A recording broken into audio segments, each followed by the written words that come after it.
রাব্বুল আলামিন মাফ করে দেন দুই ব্যক্তি ছাড়া আল্লাহ রাব্বুল আলামিন সমস্ত মানুষের গুনাহকে মাফ করে দেন। নাম্বার 1, ওই ব্যক্তি যে ব্যক্তি শিরক করলো, যে ব্যক্তি আল্লাহ তাআলার সাথে অন্য কাউকে শরীক করলো। নাম্বার 2, ওই ব্যক্তি যে ব্যক্তির মনে অন্য আর একজন মুসলমানের প্রতি হিংসা বিদ্বেষ লালন করে। এই দুই ব্যক্তি ছাড়া আল্লাহ রাব্বুল আলামিন সমস্ত মুমিনদেরকে আল্লাহ রাব্বুল আলামিন মাফ করে দেন। বলুন সুবহানাল্লাহ। তো আমাদের মাঝে আজকে সেই রাত্র আগমন হয়েছে যেটাকে আমরা শবে বারাত বলে জানি। একদিন আল্লাহ রসুল সাল্লাল্লাহু আলাইহি সাল্লামের প্রিয়তমা আম্মা জান আয়েশা রাদিয়াল্লাহু তাআলা আনহা উনি বলছেন যে আল্লাহ রসুল সাল্লাল্লাহু আলাইহি সাল্লাম দেখলাম খুব লম্বা সিজদা করছে, নামাজের ভিতর খুব লম্বা সিজদা করছে। তো আমার হঠাৎ দুশ্চিন্তা এসে গেল যে আল্লাহ রসুল একইভাবে সিজদা করছেন, আল্লাহ রসুল কি আমাদের থেকে বিদায় নিলেন, ইন্তেকাল করলেন? তো আম্মা জান আয়েশা রাদিয়াল্লাহু তাআলা আনহা উনি বলছেন যখন আমার এমন চিন্তা আসলো তখন আমি আমার শাহাদত আঙুল দিয়ে আল্লাহ রসুলের গায়ে স্পর্শ করলাম, একটু খোঁচা দিলাম। তো আল্লাহ রসুল আমার স্পর্শ পেয়ে একটু নড়ে চড়ে উঠল। তখন আমি বুঝলাম যে না, আল্লাহ রসুল ইন্তেকাল করেননি। তারপর আল্লাহ রসুল সাল্লাল্লাহু আলাইহি সাল্লাম নামাজ শেষ করার পর জিজ্ঞাসা করলেন, ও আয়েশা, তুমি আমার নামাজের ভিতর আমাকে স্পর্শ করলে কেন?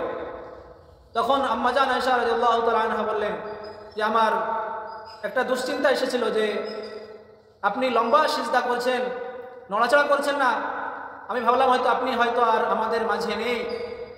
তখন আল্লাহ রসুল সাল্লাল্লাহু আলাইহি সাল্লাম বললেন, ও আয়েশা, তুমি কি জানো না আজকে ওই রাত্র, যে রাত্রে আল্লাহ রাব্বুল আলামিন কাল গোত্রের ছাগলের গায়ে যত পশম থাকে অত পরিমাণ মানুষকে আল্লাহ রাব্বুল আলামিন মাফ করে দেন। বলুন সুবহানাল্লাহ। তো প্রিয় গ্রামবাসী, আজকে আমাদের মাঝে সেই শবে বরাত বলে রাত্র আমাদের মাঝে আগমন হয়েছে।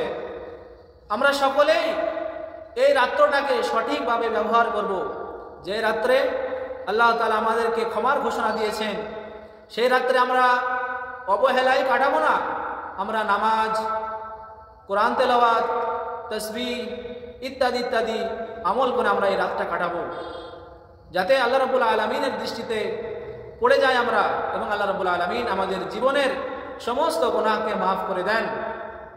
এবং বিশেষ করে অনুরোধ, যেসব বেদাতগুলো আমাদের সমাজে চালু আছে এই শবে বরাতকে উপলক্ষ করে, যেমন মোমবাতি জ্বালানো, শবে বরাতকে উপলক্ষ করে হালুয়া রুটি ইত্যাদি, এইসব বিশ্বাস, এইসব কাজকর্মগুলো আমরা করা থেকে বেঁচে থাকব। এবং এই রাত্রে নফল নামাজ আছে, যারা নফল নামাজ আমরা আদায় করব, দু রাকাত করে আদায় করব। এবং যার যে সূরা মুখস্থ আছে আমরা সেটা দিয়েই পাঠ করব। নামাজের জন্য কোনো নির্দিষ্ট সূরা বা কোনো নির্দিষ্ট নিয়ত নেই, হাদিসে এমন কোনো নির্দিষ্টতা নেই যে কোনো সূরা দিয়েই নামাজ পড়তে হবে। যার যেটা মুখস্থ সেটা দিয়েই আমরা নামাজ পড়ব, এবং কত রাকাত সেটাও নির্ধারণ নেই। এইসবগুলো আমাদের মধ্যে খোরাফাত চলে এসেছে। যার যতটুকু ইচ্ছা আমরা ততটুকুই নামাজ পড়ব। নামাজের কোনো রাকাত নির্ধারণ নেই এবং কোনো সূরাও নির্ধারণ নেই। আর এই নামাজ আমরা সকলেই যে যার বাড়িতে একাকী পড়ব। এবং আমরা আমাদের পূর্বপুরুষ যারা কবরবাসী হয়ে গেছে তাদের জন্য আমরা কবর জিয়ারত করব, সেটাও আমরা একাকী করব। আমরা সম্মিলিতভাবে নামাজ পড়া মসজিদে এসে এটা মুস্তাহাব, বিদআতের পর্যায়ে চলে যায়, এবং সম্মিলিতভাবে কবর জিয়ারত করাটা এটাও বিদআতের পর্যায়ে চলে যায়। ওই জন্যে আমরা এই শবে বরাতকে কেন্দ্র করে কোনো বাড়াবাড়িও করব না, কোনো কিছু ছাড়াছাড়িও করব না। আল্লাহ রাব্বুল আলামিন আমাদেরকে সুন্নত তরিকায় জীবনযাপন করা তৌফিক দান করুক।